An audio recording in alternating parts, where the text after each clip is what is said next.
In this video, I will show you how to create a comparison graphic in Canva. Let's get started. I'll start by clicking Custom Size and setting my dimensions to 8.5 by 11 inches. Once the workspace opens, I'll go to the Elements tab and add a square shape. I'm moving this to the top left, changing the color to white and adding a black border with a stroke weight of 6. I'll also adjust the corner rounding to 25 to soften the edges.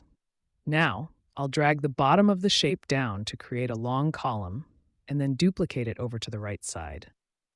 Next, I'll add a small rectangle at the top for a header and type in hard skill in all caps using a serif font. I'll duplicate that header for the second column and change the text to soft skill. Now, I'll search for a VS graphic in the Elements tab and place this lightning bolt version right in the center. I'll add a text box to the first column and list out the traits of hard skills, like being teachable and measurable abilities. I'll duplicate that box for the soft skills side and update the text to reflect interpersonal traits like empathy and leadership.